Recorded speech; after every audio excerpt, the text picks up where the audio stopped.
7년이라는 세월은 세상의 그 어떤 유혹도 이겨낼 수 있는 힘을 가졌다고들 말합니다. 하지만 저는 7년 동안 온 마음을 다해 헌신했던 사랑하는 남자가 머나먼 이국 땅에서 다른 여자와 영원한 사랑을 맹세하는 순간을 두 눈으로 직접 목격하고 나서야 비로소 그 세월의 진짜 의미를 깨달았습니다.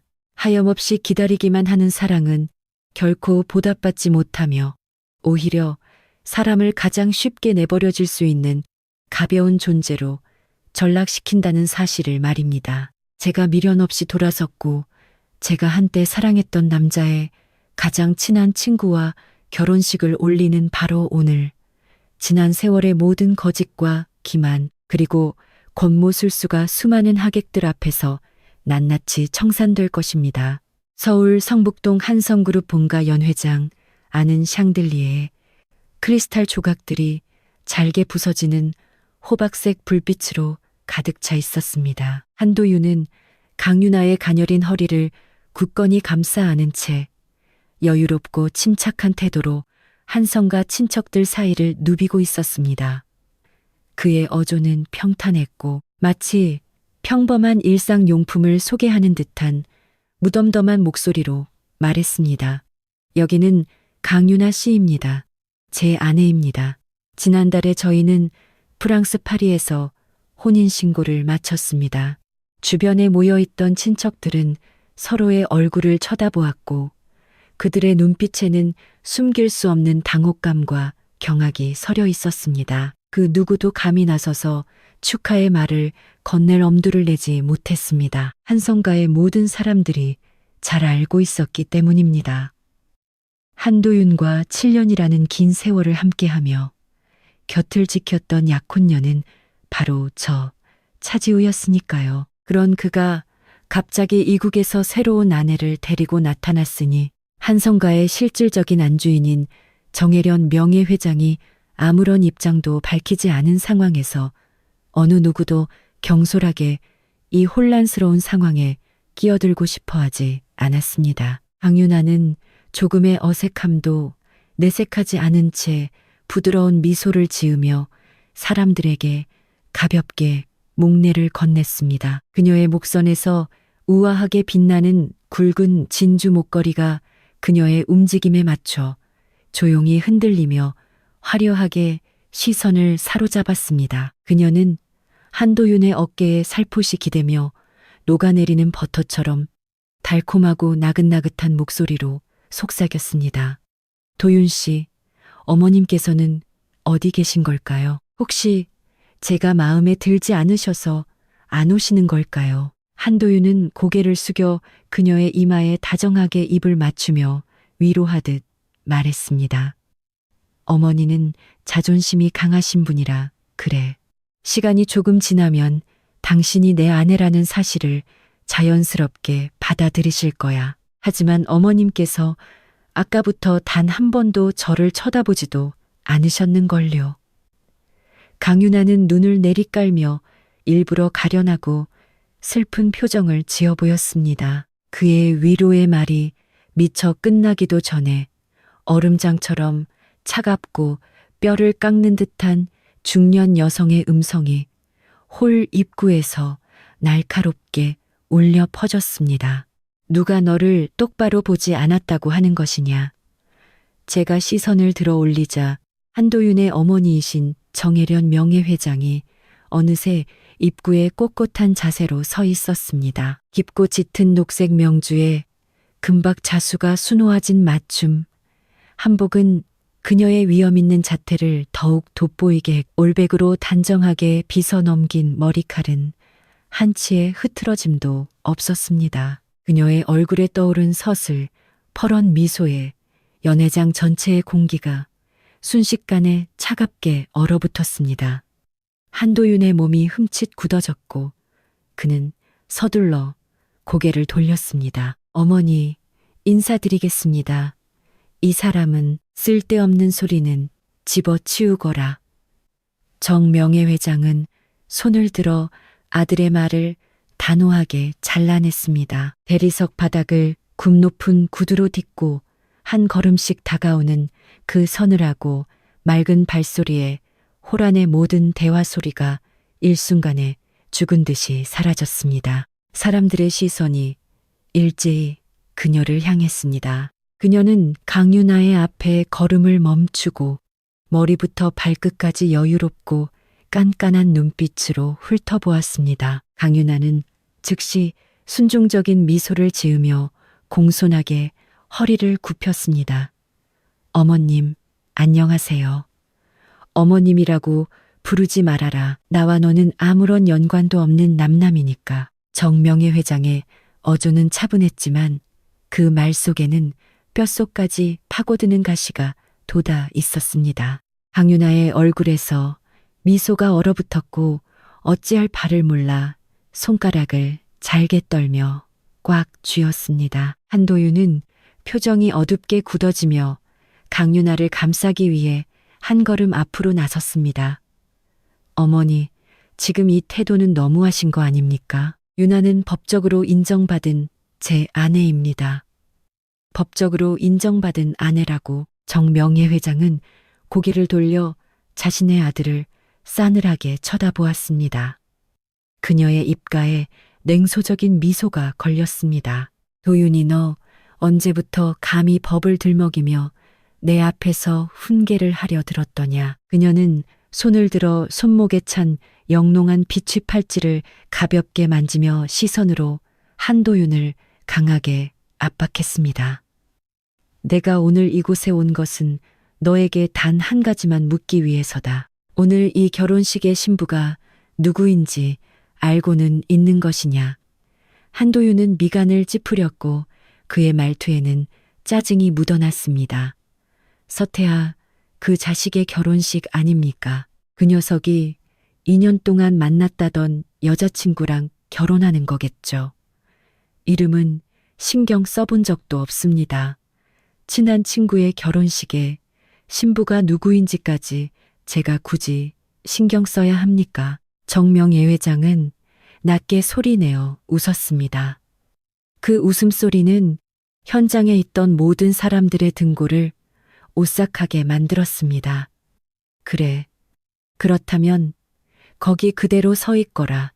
잠시 후 결혼식이 공식적으로 시작되면 단상 위에 설 신부가 누구인지 내 눈으로 똑똑히 확인하거라. 그녀는 몸을 돌려 혼주석 테이블 쪽으로 걸어가려다 중간에 발걸음을 멈추고 강윤아를 향해 고개를 돌렸습니다. 강윤아 씨, 당신 목에 걸려있는 그 진주 목걸이는 우리 한성가 대대로 정식 며느리에게만 허락된 증표다. 네가 도윤이와 해외에서 혼인신고를 했다고 주장하니 그 목걸이는 당분간 네 목에 걸어두도록 하마. 다만 그리 오래 걸고 있지는 못할 것이다.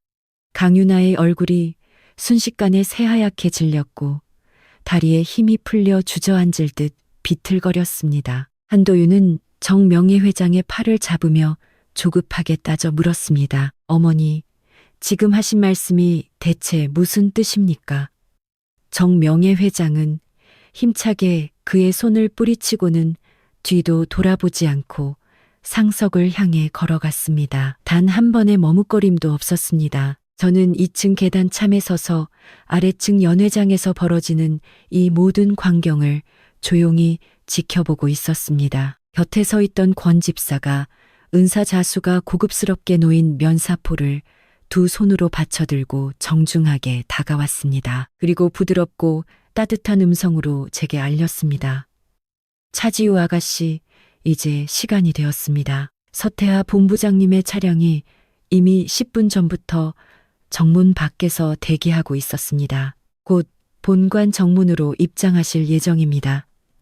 저는 손을 뻗어 얇은 면사포를 건네받고 천천히 머리 위로 썼습니다. 아스라이 비치는 면사포가 주변의 모든 풍경을 흐릿하게 가려주었습니다.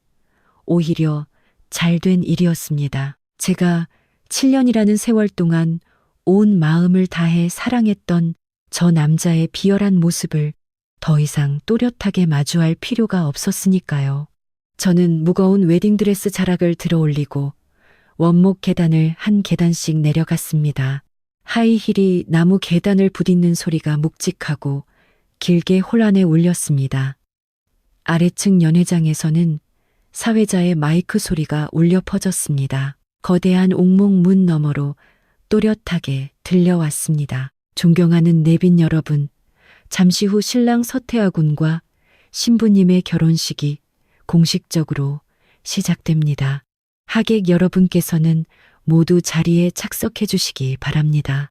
한도윤은 아까 서 있던 그 자리에 여전히 불만 가득한 표정으로 서 있었습니다. 한 손으로 강윤아를 감싸 안은 채 상석에 앉아 있는 정명애 회장과 언성을 높이며 옥신각신하고 있었습니다. 그의 옆모습 윤곽은 여전히 흠잡을 데 없이 잘생겼지만 그를 향한 제7년의 짙고 깊었던 감정은 바로 이 순간 산산이 부서져 내렸습니다.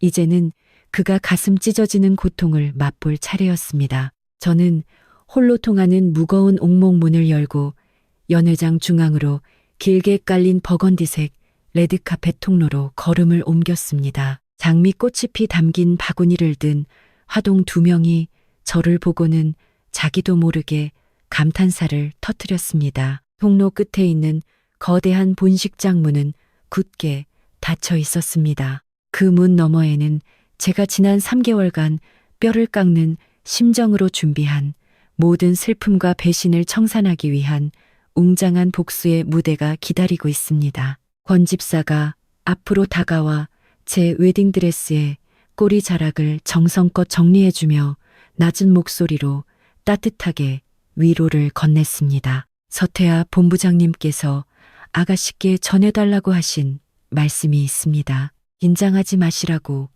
그리고 아가씨의 마음속에 아직 다른 사람이 남아있다는 것을 잘 알고 계신다고 하셨습니다. 하지만 본부장님께서는 언제까지라도 인내심을 갖고 기다릴 각오가 되어 있으시다고 합니다. 아가씨께서 천천히 과거의 아픔을 이겨내고 진심으로 본부장님을 받아들이실 그날까지 말입니다. 저는 아래 십수를 살짝 깨물며 물었습니다.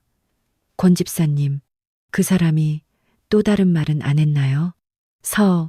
본부장님께서 이렇게도 말씀하셨습니다. 문이 열리면 장내에 있는 그 어떤 사람의 시선도 신경 쓰지 말고 오직 자신만을 바라봐 달라고 하셨습니다. 본부장님께서는 레드카펫이 끝나는 곳에서 처음부터 끝까지 아가씨만을 지켜보고 계실 것이라고요. 제 손바닥에는 식은땀이 배어나왔고 들고 있는 부케가 일그러질 정도로 손잡이를 강하게 쥐고 있었습니다. 웅장하고 엄숙한 현악 사중주 연주가 천천히 흐르기 시작했습니다. 흔히 쓰이는 전통적인 결혼 행진곡이 아니었습니다. 깊고 묵직한 첼로 선율이 먼저 중심을 잡고 바이올린이 부드럽게 얽혀들었습니다. 마치 칠흑 같은 어둠 속을 홀로 오랜 시간 걸어온 사람이 마침내 한 줄기 구원의 빛을 발견한 것만 같은 감동적인 음악이었습니다. 사회자가 낭랑하고 힘찬 목소리로 선언했습니다. 이제 오늘의 주인공, 신부 입장이 있겠습니다. 거대한 무거운 문이 천천히 좌우로 열렸고 눈이 부실 정도로 강렬한 조명 불빛이 순식간에 저를 향해 쏟아졌습니다. 저는 무의식적으로 눈을 찌푸렸다 펴며 깊은 숨을 들이쉬고 첫 걸음을 내딛었습니다. 천장에서 장미꽃잎들이 하늘하늘 흩날려 떨어졌고 하객들은 자리에서 일어나 일제히 저를 바라보았습니다. 웅성거리는 대화 소리가 곳곳에서 들려왔습니다. 많은 사람들이 신부의 얼굴이 왠지 낯이 익다며 수근거리고 있었습니다. 저는 시종일관 다른 사람들에게 눈길을 주지 않은 채 오직 레드카펫 끝 단상에 서 있는 하얀 턱시도 차림의 남자를 향해 시선을 고정했습니다. 왼쪽 가슴에 동백꽃 부토니에를 꽂은 서태하 씨였습니다. 늘씬하고 반듯한 체격을 가진 그는 저를 마주한 순간 깊은 눈동자 속에 한없이 다정하고 따뜻한 빛을 띄웠습니다. 마치 밤하늘에 떠있는 부드러운 달빛이 녹아든 것만 같았습니다. 바로 그때 오른쪽 하객석 원탁 테이블에서 과당하고 잔과 접시들이 요란하게 부딪히는 굉음이 터져 나왔습니다. 한도윤이 갑자기 거칠게 테이블을 엎어버리고 자리에서 박차고 일어난 것입니다. 그의 짐승 같은 포효가 연회장 전체를 뒤흔들었습니다. 차지우. 그의 목소리는 격렬하게 떨리고 있었고 세상이 무너진 듯한 극도의 충격과 도저히 믿을 수 없다는 현실 부정의 감정이 뒤섞여 있었습니다. 저는 뒤를 돌아보지 않고 침착하고 흔들림 없는 발걸음으로 앞으로 나아갔습니다. 서태하 씨와의 거리가 점점 좁혀집니다. 그리고 지난 7년간 저를 무참히 소모시키고 갉아먹었던 악몽 같은 감정과의 거리는 점점 멀어집니다. 차지우, 거기 당장 멈춰. 이성을 잃은 조급하고 거친 발소리가 제 뒤를 미친 듯이 쫓아왔습니다. 눈앞의 모든 것을 파괴해버릴 듯한 무서운 기세였습니다. 연이어 도자기 그릇들이 박살나는 소리, 의자가 넘어지는 소리, 여성 하객들의 비명소리가 연이어 장내에 울려 퍼졌습니다. 하객들이 당황하며 소리쳤습니다. 한도윤 군, 갑자기 테이블을 엎으면 어떡해? 왜 이러는 거야? 저는 끝까지 걸음을 멈추지 않았습니다. 서태하 씨가 단상 끝에서 저를 향해 굳건하게 손을 내밀어 주었습니다. 그 손길은 강하고 안정적이었으며 마치 오직 이 순간만을 위해 수많은 세월을 묵묵히 기다려온 것 같았습니다. 저는 손을 뻗어 그의 단단한 손바닥을 맞잡았습니다. 그는 자연스럽게 제 손을 당겨 자신의 품 곁에 세우고는 입술을 제 귀가 있는 곳으로 가까이 가져왔습니다. 우리 둘만 들을 수 있는 낮은 음성으로 그가 속삭였습니다. 아까 저 친구가 원탁을 엎어버렸으니 다음엔 이쪽으로 돌진해서 내 얼굴에 주먹을 날릴지도 모르겠어요. 절대로 당신에게 손끝 하나 대지 못하게 할 거예요. 저는 굳은 의지로 입술을 깨물었다가 펴며 돌아서서 장내를 가득 메운 수많은 하객들을 마주 보았습니다. 엉망진창이 된 하객석 중앙에 서서 두 눈이 시뻘겋게 충혈된 채 씩씩거리는 한도윤을 똑바로 응시했습니다. 그의 가슴은 거칠게 오르내렸고 두 주먹은 하얗게 뼈마디가 드러날 정도로 꽉 쥐어져 있었습니다. 곁에 쫓아온 강윤아가 그의 팔뚝에 필사적으로 매달려 새하얗게 질린 얼굴로 그의 이름을 애타게 부르고 있었습니다. 도윤 씨, 제발 진정해요. 이러지 마요. 하지만 한도윤은 주변의 어떤 소리도 전혀 들리지 않는다는 듯 오직 저만을 뚫어지게 바라보았습니다. 마치 제 자태를 자신의 뼈와 살 속에 새겨 넣으려는 듯한 소름 끼치는 눈빛이었습니다. 차지우, 그는 한 글자 한 글자 이를 갈며 씹어뱉듯 소리쳤습니다. 왜 네가 웨딩드레스를 입고 내 가장 친한 친구 녀석의 옆에 서 있는 건지 똑바로 설명해. 연 회장은 무덤처럼 고요해졌고 바늘 하나 떨어지는 소리조차 들릴 듯이 적막해졌습니다. 모든 사람들의 시선이 우리 세 사람을 향해 집중되었습니다. 저는 3미터의 거리를 두고 한때 저를 그토록 눈멀게 만들었던 그 익숙한 눈동자를 마주하며 차분하게 미소 지었습니다. 한도윤 씨, 아까 분명히 직접 말했었죠. 가장 친한 친구의 결혼식에 신부가 누구든 자신과는 아무런 상관이 없다고요.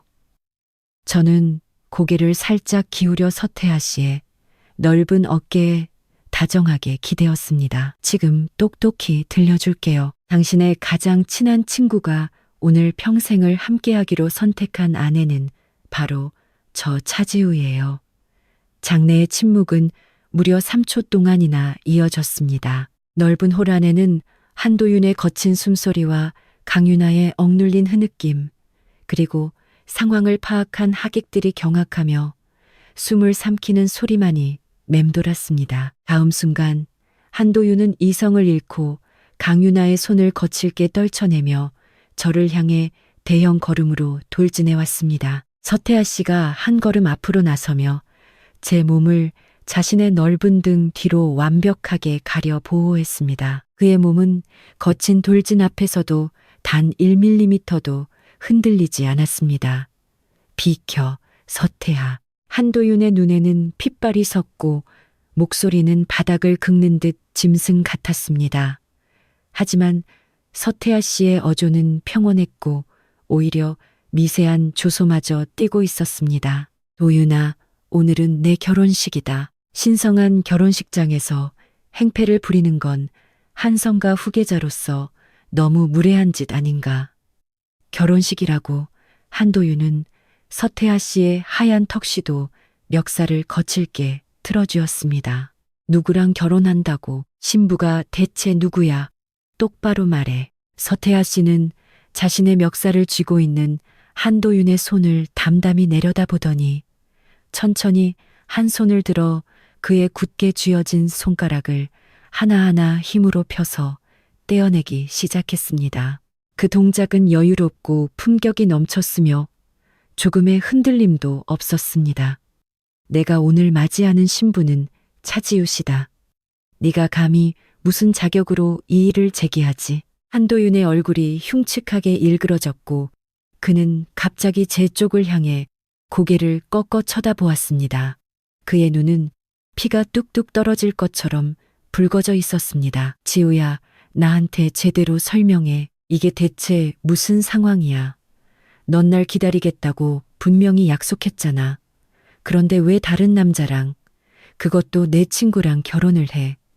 당신을 기다린다고요? 저는 서늘하고 차가운 냉소를 터뜨렸습니다. 한도윤 씨, 당신은 우리가 했던 약속을 전부 잊어버린 모양이군요. 7년 전 당신이 날 쫓아다니며 연애하자고 매달렸을 때 난 학업에 집중하고 싶어서 연애 따위는 생각하고 싶지 않다고 했어요. 그러자 당신은 언제까지고 날 기다리겠다고 약속했었죠. 그 후 우리가 연인 사이가 되었고 당신은 한성그룹 경영 수업이 안정적으로 끝나면 그때 결혼하자고 했어요. 난 묵묵히 당신의 말을 믿고 기다렸어요. 당신이 본부장 직책을 완벽히 인계받을 때까지도 난 불평 한마디 없이 그 자리에서 기다렸어요. 그리고 불과 3개월 전 당신이 프랑스 파리 지사로 3개월간 출장을 다녀오겠다고 했을 때도 난 아무런 의심 없이 집에서 당신이 돌아오기만을 기다렸어요. 저는 서태하 씨의 보호막 뒤에서 한 걸음 앞으로 나와 한도윤과 정면으로 마주 섰습니다. 그런데 내가 7년을 헌신적으로 기다린 결과가 대체 뭐였죠? 저는 손가방에서 스마트폰을 꺼내 화면을 켜고 그의 눈앞에 매몰차게 들이밀었습니다. 똑똑히 봐요. 이건 당신이 파리 시청 앞에서 찍은 사진이에요. 옆에 다정하게 서 있는 여자는 강윤아 씨고요. 두 사람이 행복하게 껴안고 있고 배경에는 파리의 건물들이 선명하게 밝혀 있죠. 이 사진이 찍힌 날짜가 정확히 3개월 전이에요. 한도윤의 얼굴이 일순간에 사색이 되어 하얗게 질렸고 그의 눈동자는 심하게 흔들리며 갈 곳을 잃었습니다. 이 사진 누가 너한테 보낸 거야? 누가 보냈어? 누가 보냈는지는 조금도 중요하지 않아요. 중요한 건 당신이 머나먼 이국 땅에서 다른 여자와 혼인신고서에 서명하고 있을 때 서울에서 오직 당신만을 애처롭게 기다리고 있던 내 존재를 단 1초라도 떠올려 본 적이 있냐는 거예요. 저는 시선을 돌려 한도윤의 옆에서 온몸을 사시나무 떨듯 떨고 있는 강윤아를 쳐다보았습니다. 저 여자가 임신했다고 거짓말이라도 해서 발목이 잡힌 건가요? 아니면 마음 깊은 곳에서부터 저 여자를 진심으로 사랑하게 된 건가요? 강윤아는 서둘러 한도윤의 옷소매를 붙잡고 서럽게 눈물을 흘리며 호소했습니다. 도윤 씨, 빨리 저 여자한테 말해요. 당신이 진심으로 사랑하는 건 오직 나뿐이라고. 어서 말해요. 한도윤은 돌부처처럼 그 자리에 얼어붙은 채 입술만 달싹일 뿐 단 한마디의 변명이나 해명도 밖으로 내뱉지 못했습니다. 그저 충격에 빠진 눈으로 저를 바라볼 뿐이었습니다. 지우야, 네가 날 얼마나 깊이 사랑하는지 알잖아. 내가 만약 진심으로 날 사랑했다면 어떻게 이국 땅에서 다른 여자와 법적인 부부의 연을 맺을 수가 있죠. 지우야, 제발 내 이름 부르지 마. 저는 그의 말을 차갑게 잘라버렸습니다. 당신이 파리시청에서 강유나 씨와 부부의 맹세를 나눈 바로 그 순간부터 당신은 내 이름을 부를 자격을 영원히 상실한 거예요. 한도윤의 거대한 체구가 마치 눈에 보이지 않는 강력한 뺨을 얻어맞은 것처럼 휘청거렸습니다. 그때 서태하 씨가 제 어깨 위에 따뜻한 손을 얹었습니다. 그 손길은 너무나 자연스럽고 다정했습니다. 도윤아, 너와 강유나 씨가 파리에서 혼인신고를 하던 바로 그날 차지우 씨도 프랑스 파리에 있었어. 한도윤이 번개라도 맞은 듯 고개를 번쩍 들며 경악에 찬 눈으로 서태하 씨를 쳐다보았습니다. 뭐라고? 네가 시청 문을 열고 강유나 씨와 함께 걸어 나왔을 때 지우 씨는 바로 길 건너편에 서서 너희를 보고 있었어. 네가 강유나 씨의 손가락에 결혼 반지를 끼워주는 모습을 그 두 눈으로 직접 확인했다고. 너희 둘이 다정하게 껴안고 택시를 타고 떠나는 모습까지 전부 다 말이다. 서태하 씨의 목소리는 한겨울 칼바람처럼 차가워졌습니다. 그날 밤 지우 씨는 파리의 호텔에서 40도가 넘는 고열에 시달리며 사경을 헤매고 있었어. 내가 서울에서 밤 비행기를 타고 파리로 날아가서 아픈 그녀를 한국으로 데려온 거야. 한도윤의 목소리가 찢어지듯 갈라지며 떨려 나왔습니다. 지우야, 네가 그때 파리에 있었는데 왜 나한테 오지 않은 거야? 왜 나를 막아서지 않았어? 당신을 막아서라고요? 저는 가소롭다는 듯 차갑게 비웃었습니다. 한도윤 씨, 그 모든 선택은 당신 자신이 명확한 의지를 가지고 내린 결정이었어요. 내가 왜 거리에 서서 당신의 바람 피우는 현장을 뜯어 말려야 하죠. 당신은 한순간의 충동이었다고 변명하고 싶겠지만 반지를 끼워주고 맹세하고 사랑을 고백하던 그 모든 순간에 당신의 정신은 완벽하게 맑았어요. 그날 당신이 한 말은 불어였지만 내 귀에 똑똑히 들렸어요.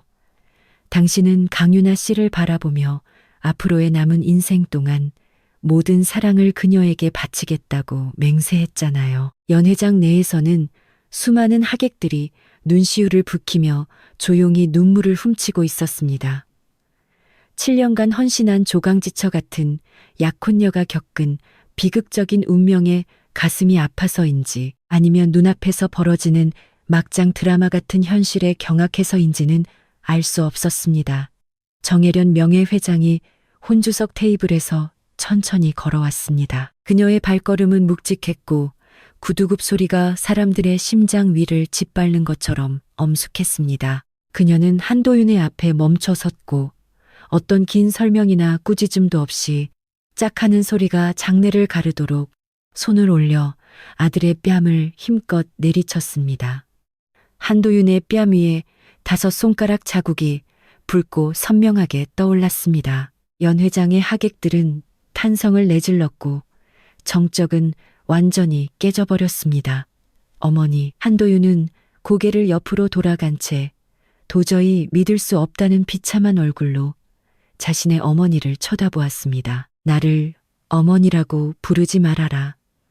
정 명예회장의 목소리는 크지 않았지만 시퍼렇게 벼린 칼날 같았습니다. 우리 한성가에는 너처럼 가문의 명예를 더럽히고 도리를 저버린 수치스러운 자식은 필요 없다. 강윤아가 다급히 앞으로 나서며 정명예 회장의 팔을 붙잡으려 했지만 정명예 회장의 싸늘하고 매서운 눈빛 한 번에 제압당해 제자리에 얼어붙었습니다. 당신은 입 다물고 가만히 있거라. 정명해 회장은 그녀를 벌레 보듯 차갑게 내려다보았습니다. 내가 내 자식을 훈계하고 있는 중이다. 근본도 없는 타인이 감히 입을 놀릴 자리가 아니야. 저는 도윤 씨의 법적인 아내예요. 강윤아는 마지막 남은 오기를 쥐어짜며 대들었습니다. 법적인 아내라고 정명예 회장이 코웃음을 쳤습니다.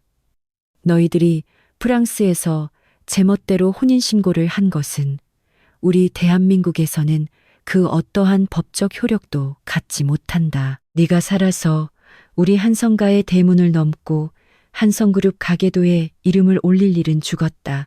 깨어나도 없을 것이다. 정명예 회장은 몸을 돌려 연회장에 모인 수많은 하객들과 언론사 관계자들을 향해 힘차고 단호한 음성으로 선언했습니다. 오늘 이 자리를 빌려 여러분 앞에 명백히 선언합니다. 내 아들 한도윤이 프랑스에서 임의로 강윤아 씨와 혼인신고를 한 것에 대해 우리 한성가는 절대 인정하지 않습니다. 만약 도윤이 녀석이 끝까지 저 여자와의 관계를 고집하며 본가를 거역한다면 그 즉시 집안에서 호적을 파내고 쫓아낼 것입니다. 한성그룹 명의로 된 그 어떤 자산이나 주식도 단 한 푼 가지고 나갈 수 없을 것입니다. 한도윤은 세상을 잃은 듯한 눈으로 어머니를 바라보았습니다. 어머니, 고작 차지우 하나 때문에 친자식인 저와의 천륜을 끊어내시겠다는 말씀입니까? 지우 때문만이 아니다. 정명예 회장은 아들의 눈을 꿰뚫어 볼 듯 쏘아보았습니다. 우리 한성그룹이 100년 가까이 피땀 흘려 쌓아온 가문의 명예와 도덕성 때문이다. 네가 벌인 짓은 조상님들의 얼굴에 똥칠을 한 역적질이다. 내가 내 녀석이 지난 몇 년간 밖에서 무슨 짓을 하고 다녔는지 모를 줄 알았더냐. 네가 지우를 얼마나 찬밥대하듯 짓밟았는지 모를 줄 알았어. 그녀는 반 걸음 다가가 아들의 가슴을 손가락으로 찌르며 신랄하게 꾸짖었습니다. 지우는 내 곁에서 무려 7년이라는 청춘을 바쳤다. 네가 회사에서 밤샘 야근을 할 때면 비가 오나 눈이 오나 야식과 옷가지를 챙겨 날랐고, 네가 해외 출장을 갈 때면 모든 짐을 완벽하게 챙겨준 아이야. 몇 년 전 내가 쓰러져 병원에 입원했을 때 친자식인 너는 바쁘다고 얼굴 한번 비추지 않을 때 밤새도록 내 대소변을 받아내며 간호해준 사람이 바로 지우다. 너 같은 불효자식보다 100배 1000배 마음 씀씀이가 깊고 훌륭한 아이다. 그런데 그런 아이를 헌신짝처럼 버려두고 새로운 사랑에 미쳐 이국 땅에서 바람을 피워 만약 네가 저 여자를 진심으로 사랑하게 되었다면 당당하게 한국으로 돌아와서 지우에게 솔직하게 사죄하고 용서를 구한 뒤 파혼을 진행했어야지. 뒤에서 몰래 혼인신고를 하고 모든 사람을 기만해. 그런 비열하고 천박한 방식은 우리 한성가에 절대로 어울리지 않는다. 한도윤은 극심한 수치심과 절망감에 온몸을 떨었고 강윤아는 얼굴을 감싼 채 바닥에 주저앉아 서럽게 오열하며 어깨를 들썩였습니다. 하객석에 누구도 감히 입을 떼지 못했고 오케스트라 연주도 오래전에 끊겨 있었습니다. 저는 서태하 씨의 곁에 조용히 서 있었습니다. 제 어깨에 올려진 그의 단단한 손은 따뜻하게 열기를 전해주며 제게 무한한 안도감을 선물하고 있었습니다. 한도윤이 붉어진 눈으로 천천히 고개를 들어 저를 바라보았습니다. 그의 눈빛에는 후회, 원망, 그리고 절망이 복잡하게 얽혀 있었습니다. 지우야, 너 정말 날 이토록 증오하는 거니? 내 가장 친한 친구랑 결혼해서까지 날 철저하게 짓밟고 복수하고 싶었어. 저는 차분하게 고개를 저었습니다. 한도윤 씨, 당신은 스스로를 너무 대단하게 착각하고 있어요. 내가 서태하 씨와 결혼을 결심한 건 당신에게 복수하기 위해서가 아니에요. 당신이라는 지옥에서 영원히 벗어나기 위해서예요. 이 두 가지는 하늘과 땅 차이만큼 다른 거예요. 그는 평생 이해하지 못할 것입니다. 그와 강윤아가 시청에서 맹세하던 그 순간 제 마음속에서 한도윤이라는 존재는 이미 완벽하게 사멸했다는 것을요. 제가 새로운 사랑을 선택한 건 나를 갉아먹기만 하던 과거에서 벗어나 오롯이나 자신을 위한 행복한 삶을 살고 싶었기 때문입니다. 서태아 씨가 제 손을 굳건히 쥐며 조용하지만 위험 있는 목소리로 입을 열었습니다. 도윤아, 넌 선택해라. 조용히 하객석에 남아 내 결혼식을 끝까지 지켜보며 축하할 것인가? 아니면 지금 당장 이 연회장에서 사라질 것인가? 네가 어떤 선택을 하든 오늘 나의 결혼식은 절대 중단되지 않을 것이다. 한도윤은 저와 서태아 씨가 맞잡은 두 손을 뚫어지게 응시하더니 잠시 후 고통과 억울함이 뒤섞인 괴이하고 처절한 웃음소리를 터뜨렸습니다.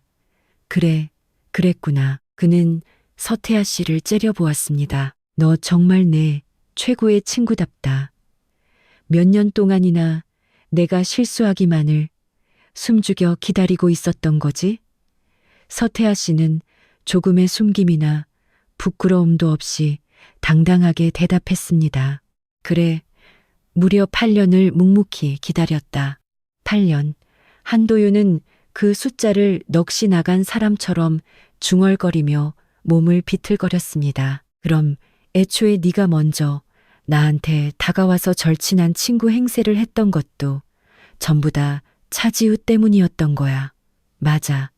서태아 씨는 단 1초의 망설임도 없이 긍정했습니다. 한도윤은 충격으로 세 걸음 뒷걸음질 치더니 바닥에 주저앉아 울고 있는 강윤아의 손목을 사납게 낚아챘습니다. 짐승처럼 난폭한 힘으로 그녀를 질질 끌다시피 하며 홀 출구를 향해 성큼성큼 걸어갔습니다. 강윤아의 고통스러운 비명이 터졌습니다. 도윤 씨, 아파요.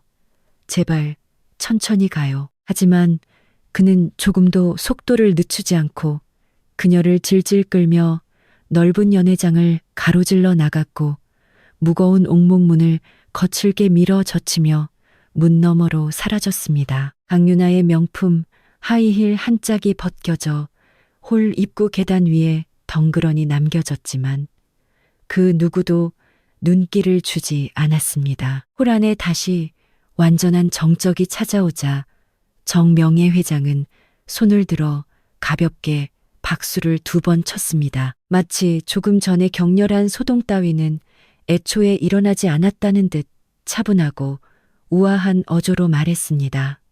내빈 여러분, 모두 자리에 앉아 주십시오. 결혼식을 계속 진행하겠습니다. 사회자는 서둘러 굳은 표정을 풀고 다급하게 마이크를 잡았습니다. 네, 그럼 신랑 신부께서는 단상 위로 올라와 주시기 바랍니다. 서태아 씨는 제 손을 부드럽게 이끌며 레드카펫을 지나 단상 쪽으로 천천히 발걸음을 옮겼습니다. 그의 손바닥은 건조하고 따뜻했으며 마치 세상에서 가장 깨지기 쉬운 보물을 다루듯 제 손을 소중하게 감싸 쥐고 있었습니다. 많이 떨려요? 그가 낮은 목소리로 다정하게 물었습니다. 조금요. 저는 솔직하게 대답했습니다. 두려워하지 마요. 앞으로 당신이 걸어갈 모든 길을 내가 항상 옆에서 함께 걸을 테니까. 저는 고개를 들어 그를 바라보았습니다. 그의 눈동자는 한도윤처럼 공격적이고 파괴적인 눈빛이 아니라 맑고 투명한 호수처럼 깊고 평온했습니다. 마치 바람 한 점 없는 가을날 오후의 호수 같았습니다. 태아 씨, 고마워요. 뭐가 고맙다는 거죠? 8년이라는 긴 시간 동안 나를 기다려줘서 고마워요. 그는 입꼬리를 부드럽게 올려 미소 짓더니 저를 이끌고 화려한 꽃 장식이 된 단상 위로 올라섰습니다. 정명예 회장은 상석에 다시 앉아 단상 위를 향해 서 있는 우리 두 사람의 뒷모습을 흐뭇하게 지켜보았습니다. 그리고 전통 찻잔을 들어 따뜻한 차를 한 모금 마셨습니다. 곁에 서 있던 권 집사가 조심스럽게 허리를 굽히며 물었습니다. 회장님, 도윤 도련님께서 저렇게 소란을 피우고 나가셨는데 이 결혼식을 정말 이대로 계속 진행해도 괜찮으신 건가요? 정명예 회장은 찻잔을 내려놓고 단상 위에 우리를 바라보며 진심으로 만족스러운 미소를 지었습니다. 당연히 진행해야지.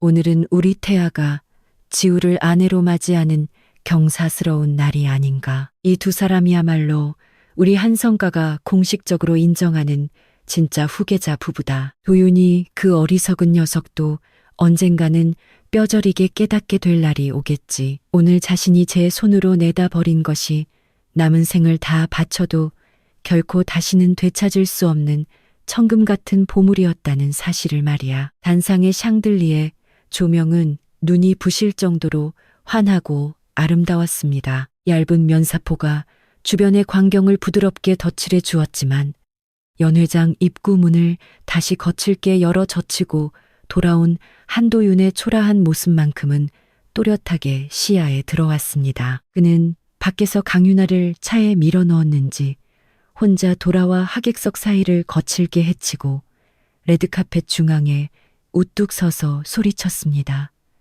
결혼식 계속 진행해보라고. 사회자는 마이크를 쥔 손을 부들부들 떨며 입술을 달싹였지만 도저히 무슨 말을 이어가야 할지 몰라 굳어버렸습니다. 정명예 회장은 혼주석에 앉아 찻잔을 내려놓은 채 차가운 눈빛으로 아들의 다음 행동을 조용히 지켜보았습니다.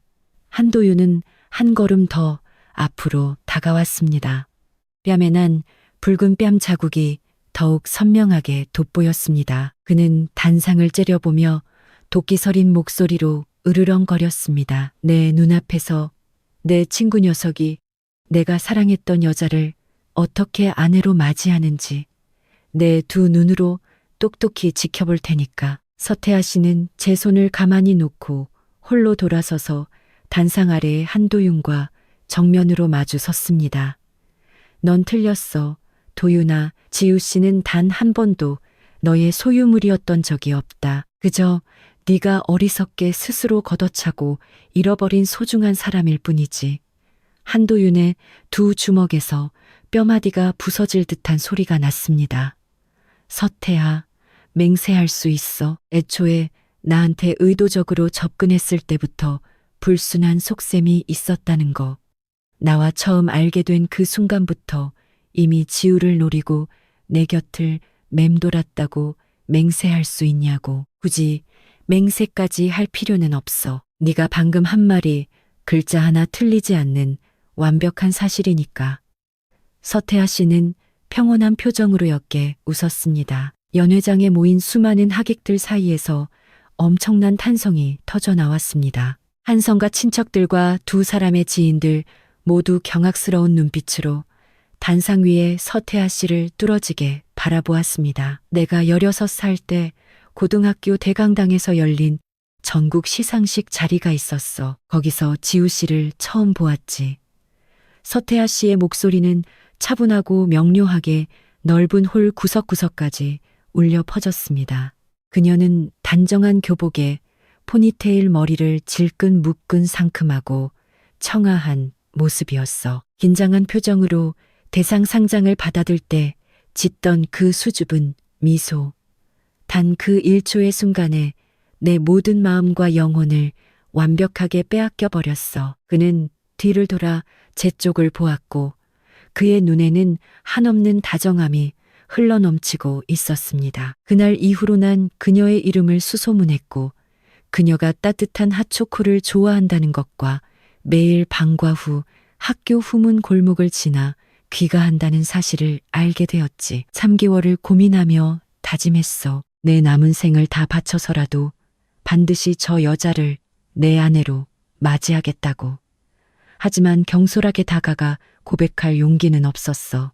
당시 그녀는 전교 1등을 놓치지 않는 수재였고 난 매일 방과 후 보충 수업이나 듣던 열등생이었으니 시상대 위에서 찬란하게 빛나는 그녀가 운동장에서 기합을 받던 나 따위를 알아볼 리 만무했지. 서태하 씨는 다시 고개를 돌려 한도윤을 차갑게 내려다보았습니다.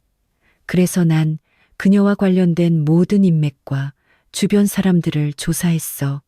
동창, 이웃, 선배, 친척. 그러다 마침내 너를 발견하게 된 거야. 넌 그녀와 같은 동네에 살고 있었고, 두 집안의 회사 사옥도 길 하나를 사이에 두고 마주 보고 있었지.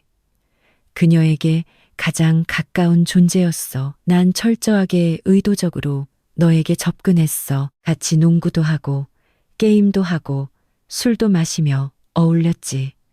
주변의 모든 사람들은 내가 너와의 우정을 진심으로 소중히 여긴다고 생각했어. 하지만 오직 나 혼자만 알고 있었지. 내가 네 곁을 맴돈 단 하나의 이유는 그저 당당하고 자연스럽게 그녀의 세계 안으로 발을 들여놓을 자격이 필요했기 때문이라는 걸. 한도윤의 온몸이 격하게 떨렸고 입술이 부들부들 떨렸지만 어떤 반박의 말도 나오지 않았습니다. 너와 지우 씨가 공식적으로 연인 사이가 되었을 때 난 혼자서 한 달 동안 매일 술에 쩔어 살았어. 서태하 씨의 담담하던 목소리에 비로소 미세한 감정의 떨림이 묻어났습니다.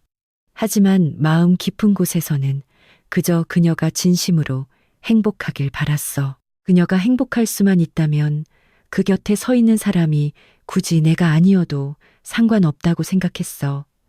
하지만 넌 단 한 번도 그녀를 아끼고 소중히 여길 줄 몰랐지. 그는 갑자기 사자처럼 음성을 높였고 그 거대한 성량에 천장의 샹들리에가 미세하게 흔들렸습니다. 넌 그녀를 무려 7년이나 끝없이 기다리게 만들었어. 여자의 일생에서 20대의 7년이라는 세월이 얼마나 눈부시고 귀한 시간인지 알기나 해. 그녀는 자신의 가장 아름다운 청춘을 전부 너에게 바쳤는데 넌 이국 땅에서 다른 여자와 몰래 결혼하는 것으로 그 헌신에 보답했어. 네가 그녀를 소중히 여기지 않는다면 내가 한다. 네가 그녀를 지켜주지 않는다면 내가 지킨다. 네가 못하는 그 모든 것을 앞으로 내가 전부 다 대신할 거야. 연 회장은 숨소리조차 들리지 않을 정도로 극도의 정적에 휩싸였습니다. 하객들은 침을 삼키는 것조차 조심스러워했습니다. 한도윤의 고개가 푹 수그러졌습니다. 쉰 목소리로 그가 간신히 몇 글자를 쥐어짜냈습니다. 내 말이 맞아. 장내의 모든 사람들이 경악했습니다. 그가 자조적으로 중얼거렸습니다. 내 말이 맞아. 내가 확실히 그녀를 소중히 여기지 못했어. 하지만 넌 뒤에서 숨어 내 여자를 훔쳐간 도둑놈일 뿐인데 무슨 자격으로 여기서 정의로운 척 설교를 해. 그 말이 떨어지기가 무섭게 그는 짐승처럼 앞으로 도약해 묵직한 주먹을 서태하 씨의 얼굴을 향해 날렸습니다. 저는 너무 놀라 비명을 지르며 손을 뻗어 막으려 했지만 이미 늦은 뒤였습니다. 서태하 씨는 반걸음 물러서며 맞은 충격을 흡수했고 손등으로 입가에서 흐르는 핏물을 슥 닦아냈습니다. 그리고 차분하게 고개를 들었습니다. 다 때렸나? 그래, 이 한 대는 내가 기꺼이 맞아주지. 어쨌든 네가 과거의 그녀의 공식적인 연인이었으니 내가 지난 8년간 너 몰래 그녀를 마음속으로 품고 기다렸던 것에 대한 죗값을 치른 걸로 해두자. 죗값이라고. 한도윤은 다시 핏발선 눈으로 주먹을 치켜들며 미쳐 날뛰었습니다. 고작 한 대 맞은 걸로 그 모든 빚을 갚을 수 있을 거라 생각하지 마. 그때 정혜련 명예회장이 자리에서 벌떡 일어나 호통을 쳤습니다. 한도윤, 네가 만약 태하 몸의 손가락 하나라도 더 댄다면 오늘 당장 내 이름을 한성그룹 호적에서 영원히 지워버리겠다. 한도윤의 허공에 멈춘 주먹이 부들부들 떨렸습니다. 그는 자포자기한 표정으로 어머니를 향해 고개를 돌렸습니다. 지우시죠. 지워버리세요. 어차피 지금 난 온 세상 사람들의 웃음거리가 되었으니까요. 그룹 후계자 자리도 한성과 자식 신분도 다 필요 없습니다. 그는 연 회장에 모인 수많은 하객들을 향해 몸을 돌렸고 그의 목소리는 갑자기 밤의 고요함처럼 낮고 쓸쓸해졌습니다. 내가 프랑스에서 혼인신고 서류에 서명할 때 내 머릿속에 가득 찼던 건 오직 지우에 대한 생각뿐이었어. 강윤아와 시청에서 맹세하던 바로 그 순간 내가 무의식 중에 외쳤던 이름은 강윤아가 아니라 차지우였어. 홀입구 문가에 기대어 몰래 숨어보던 강윤아의 얼굴이 그 말을 듣고 사색이 되어 바닥으로 주저앉았습니다. 그녀는 울부짖었습니다. 뭐라고요? 맹세할 때 당신이 불렀던 이름이 내가 아니라 저 여자였단 말이에요. 한도윤은 그녀 쪽을 쳐다보지도 않았습니다. 그날 술에 취해 있긴 했지만 기억은 분명해. 서명하는 마지막 순간 내 입에서 튀어나온 건 지우 이름이었어. 윤아가 그걸 듣고 당황해서 내 입을 틀어막고 빨리 서명하라고 재촉했지. 강윤아는 다리의 힘이 완전히 풀려 차가운 대리석 바닥에 주저앉아 넋을 잃었습니다. 공들여 한 신부 화장이 눈물에 젖어 흉측하게 번져 있었습니다. 난 윤아와 오래같이 지내다 보면 언젠가는 지우가 있던 내 마음속 빈자리를 채울 수 있을 줄 알았어. 하지만 3개월 동안 노력해봐도 밤에 눈만 감으면 떠오르는 건 온통 지우 얼굴뿐이었어. 윤아와 함께 있는 순간에도 꿈속에서 애타게 부른 건 변함없이 지우 이름이었고 한도윤은 고개를 들어 저를 바라보았고 그의 뺨을 타고 굵은 눈물이 흘러내렸습니다. 지우야, 제발 나한테 다시 돌아와주면 안 되니?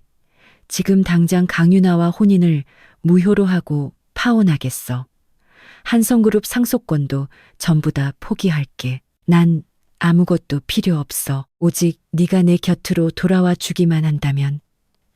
저는 눈앞에서 무너져 내리며 오열하는 이 남자를 차분하고 차가운 눈빛으로 응시했습니다. 제가 7년 동안 온 마음을 다해 사랑했던 이 남자는 지금 길을 잃은 비루한 유기견처럼 처량하기 짝이 없었습니다.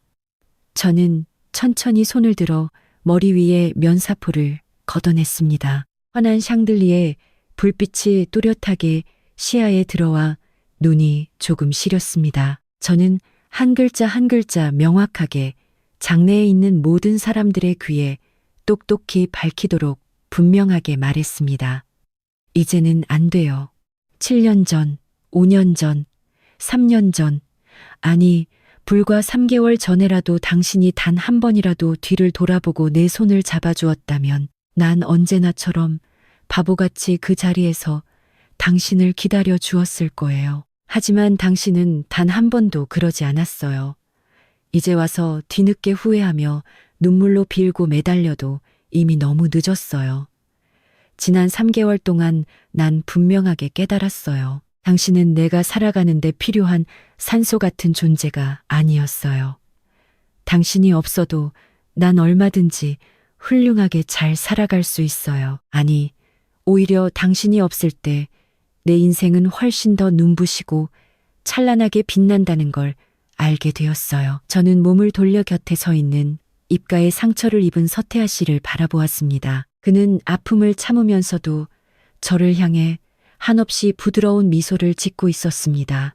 저는 손을 뻗어 그의 입가에 묻은 핏자국을 조심스럽게 닦아주었습니다. 따뜻하고 붉은 피가 제 손끝에 묻어났습니다. 태아 씨, 나를 8년 동안이나 기다렸다고 했죠. 이제부터는 단 하루도 당신 혼자 외롭게 기다릴 필요 없어요.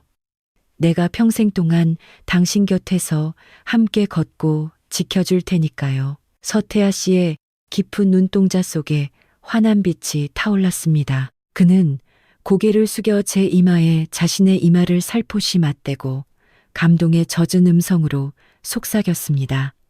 그 한마디 말을 듣기 위해 난 내 반평생을 기꺼이 바쳐 기다렸어요. 단상 아래에서 한도윤이 짐승처럼 절규하며 이성을 잃고 우리를 향해 돌진해 왔습니다. 연 회장 주변에 대기하던 서태하 씨, 즉 경호원 몇 명이 즉시 달려들어 그의 양팔을 제압하고 바닥에 짓눌렀습니다.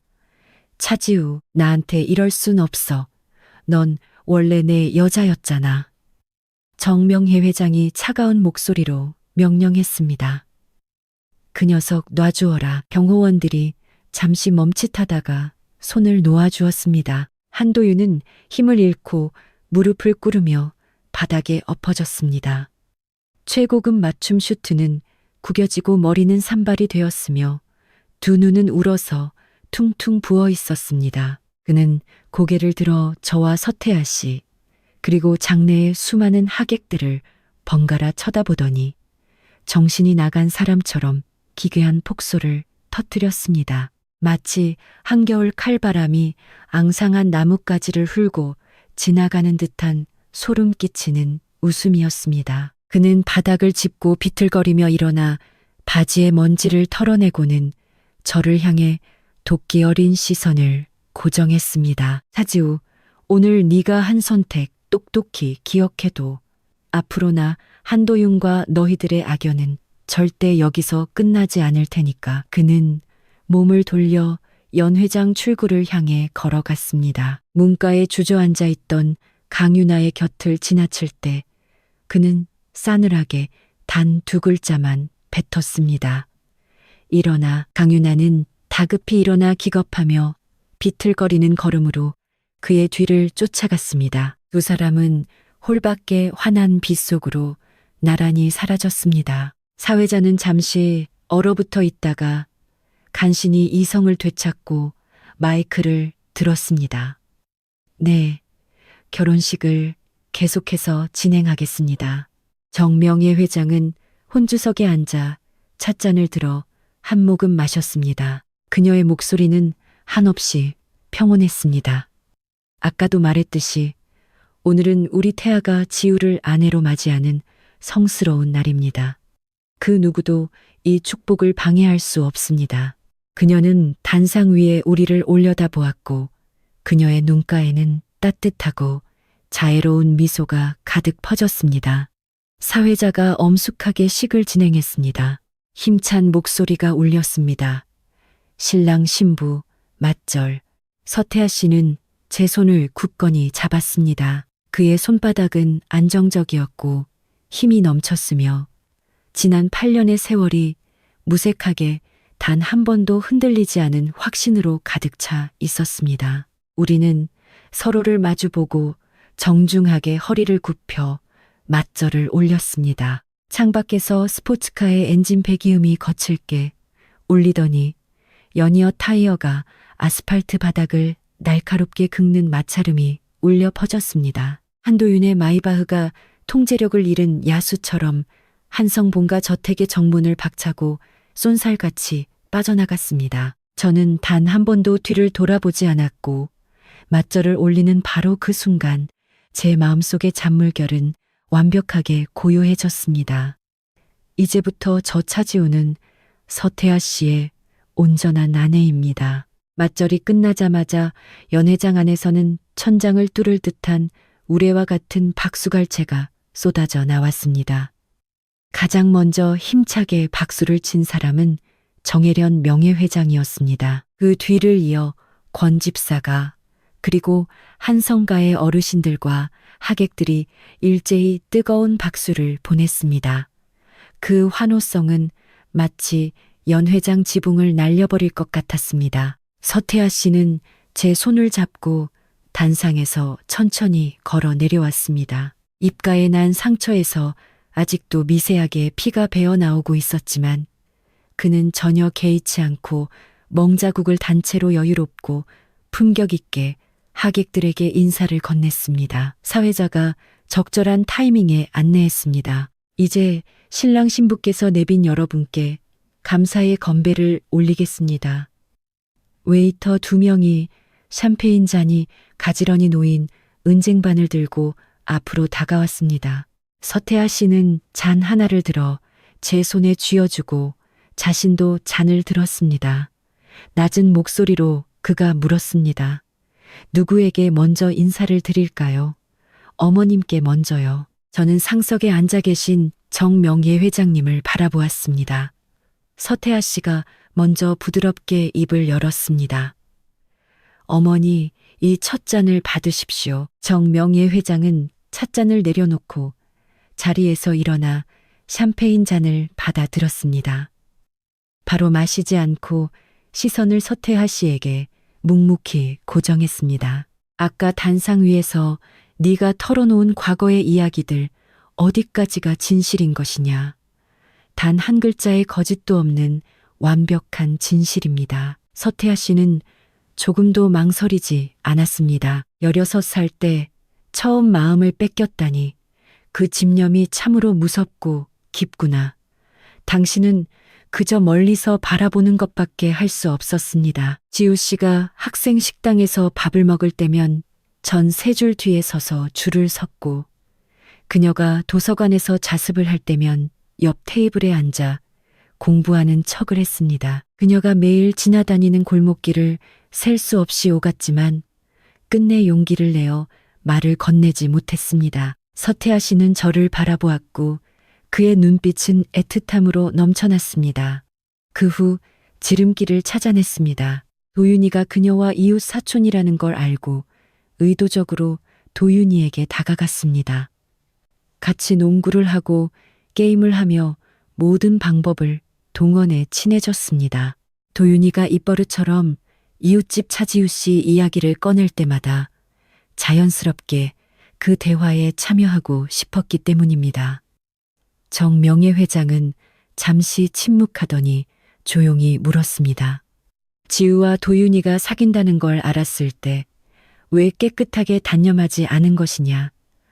포기하려고 수없이 노력했습니다. 다른 여자들을 만나보며 억지로 그녀를 잊으려 애썼습니다. 하지만 연회장이나 모임에서 그녀가 맞은편에 앉아 부드럽게 미소 짓는 모습을 볼 때마다 제 모든 결심은 눈 녹듯 무너져 내렸습니다. 그래서 무려 8년을 묵묵히 기다린 것이냐. 네. 그래서 기꺼이 제 8년의 시간을 바쳤습니다.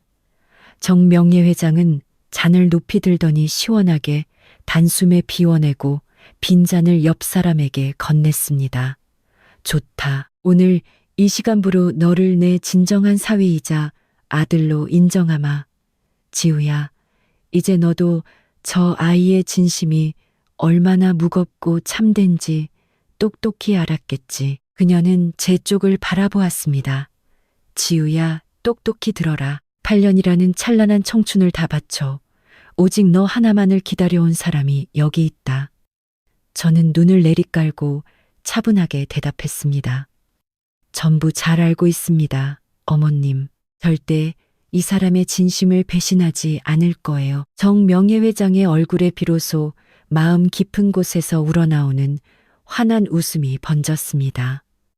둘이서 행복하게 잘 살 거라. 도윤이 녀석이 저지른 난장판은 내가 알아서 전부 정리할 테니. 저와 서태하 씨는 잔을 들고 하객 테이블을 하나씩 돌며 인사를 나누었습니다.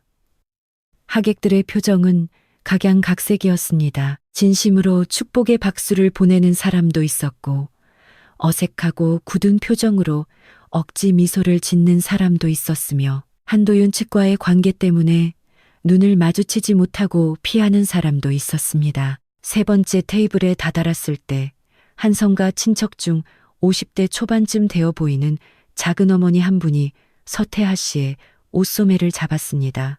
태하 본부장, 자네와 도윤이는 어릴 때부터 친형제나 다름없었잖아. 아무리 그래도 여자 하나 때문에 어떻게 이렇게까지 얼굴을 붉히고 원수가 되나. 서태하 씨는 부드러운 미소를 유지한 채 작은 어머니의 말을 잘라냈습니다. 작은 어머니, 오해하고 계십니다. 제가 도윤이와 원수가 된 게 아닙니다. 전 그저 묵묵히 기다렸을 뿐입니다. 그 친구가 스스로 돌이킬 수 없는 치명적인 실수를 저지르기를요. 실수를 저지르기를 기다렸다고 여성은 이해할 수 없다는 표정을 지었습니다. 그렇습니다. 전 한도윤이라는 사람의 본성을 누구보다 잘 알고 있습니다. 어려서부터 집안에 오냐오냐 하는 사랑을 받으며 자라 원하는 건 뭐든 쉽게 손에 넣었던 녀석이죠. 녀석은 차지우 씨가 언제까지나 바보처럼 제자리에 서서 자신을 기다려줄 소유물이라고 착각했습니다. 자신이 밖에서 아무리 방탕하게 돌아다녀도 뒤만 돌아보면 언제나 지우 씨가 서 있을 거라고 믿었죠. 하지만 녀석은 완벽하게 틀렸습니다. 여성은 입을 열었지만 더 이상 단 한마디의 훈계도 내뱉지 못했습니다. 서태하 씨는 저를 이끌고 계속해서 인사를 이어갔습니다. 모든 하객 인사를 마친 후 그는 저를 연회장 바깥쪽 야외 테라스로 데리고 나갔습니다. 밤의 어둠이 정원을 포근하게 감싸 안고 있었습니다. 멀리 화단에서는 은은한 노란색 정원등이 풀밭을 비추고 있었고 밤바람이 풀잎의 상쾌한 향기를 실어왔습니다. 많이 피곤하죠? 그가 다정하게 물었습니다. 괜찮아요. 그것보다 아까 맞은 상처가 더 걱정돼요. 걱정할 것 없어요. 그 자식은 그저 알량한 폭력으로 분노를 발산한 것뿐이니까요. 나를 진짜로 다치게 할 힘 따윈 없어요. 서태하 씨는 테라스 난간에 기대어 밤하늘에 드문드문 떠있는 별들을 올려다보았습니다. 지우 씨, 아직 당신에게 털어놓지 않은 비밀이 하나 있어요. 뭔가요? 3개월 전 한도윤이 파리시청에서 혼인신고를 할 때 찍힌 그 사진. 내가 사람을 고용해서 몰래 찍게 한 거예요. 저는 숨을 들이켜며 믿을 수 없다는 눈으로 그를 쳐다보았습니다. 녀석이 강윤아와 함께 파리로 떠난 첫날부터 난 사설 탐정을 붙여 그들의 모든 일거수일투족을 기록하게 했어요. 왜 진작 나한테 그 사실을 말해주지 않았나요? 완벽한 타이밍을 기다린 거예요. 만약 내가 너무 일찍 진실을 알렸다면 당신은 큰 충격을 받고 슬퍼하겠지만 결국 마음이 약해져서 녀석을 용서해 줬을지도 몰라요. 녀석의 눈물 섞인 거짓 사과 몇 마디에 당신은 또다시 녀석의 곁으로 돌아가는 선택을 했을 수도 있죠. 저는 입을 열어 반박하려 했지만 아무런 말도 나오지 않았습니다.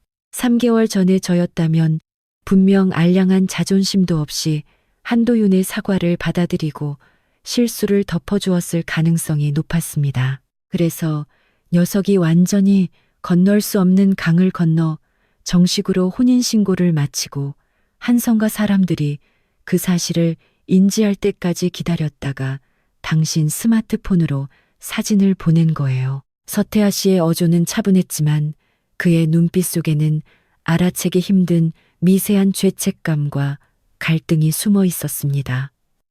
내 방식이 너무 비열하다고 느껴지나요? 저는 조용히 그를 바라보았습니다. 테라스의 불빛이 그의 얼굴 위로 떨어졌고 광대뼈에 난 상처는 짙은 붉은색 딱지로 굳어가고 있었습니다. 호박색 눈동자는 밤의 어둠 속에서 한없이 깊고 매력적이었습니다. 당신은 8년 동안 나를 기다렸고 도윤 씨와 친구가 되었고 아픈 나를 데리러 파리까지 날아왔고 사진을 찍게 했어요. 그 모든 행동들이 오직 나를 지켜주기 위한 것이었군요. 맞아요. 왜 좀 더 일찍 당신의 마음을 고백하지 않았나요? 두려웠어요. 그는 씁쓸하게 웃었습니다. 내 마음을 고백했다가 당신이 부담을 느끼고 의도적으로 나를 피하게 될까봐 겁이 났어요. 멀리서 당신을 바라볼 수 있는 작은 자격조차 잃어버리게 된다면 난 견딜 수 없었을 테니까요. 그래서 당신은 묵묵히 8년을 견뎌낸 거군요. 그 사람이 돌이킬 수 없는 실수를 저지를 때까지 끝까지 기다린 거예요. 한도윤이 자신이 가진 보물의 가치를 모른다는 건 누구보다 내가 잘 알고 있었으니까요. 당신과 7년을 사귀면서도 단 한 번도 진지하게 미래를 계획하지 않았고 그저 당신의 소중한 청춘을 갉아먹기만 했죠. 당신이 지쳐서 더 이상 기다릴 힘조차 남아있지 않을 때 난 녀석과는 완벽하게 다르다는 걸 증명해 보이고 싶었어요. 난 당신을 기다리게 하지 않아요. 내가 기꺼이 당신을 기다리지. 저는 한 걸음 다가가 그의 바로 앞에 섰습니다. 8년을 기다렸는데 마지막에 아무것도 얻지 못할까봐 무섭지 않았어요. 무서웠죠. 매일매일 매 순간이 두려웠어요. 그런데 왜 포기하지 않았죠? 밤바람이 불어와 테라스의 정적을 흔들었습니다. 그는 잠시 침묵하더니 천천히 입을 열었습니다. 16살 때 대강당에서 당신을 처음 본 그 순간부터 확신했어요. 내 남은 생에서 나를 이토록 미치게 만들 여자는 2번 다시 나타나지 않을 거라는 걸. 그래서 아무리 오래 기다려도 그 시간들은 전부 가치 있는 일이었어요.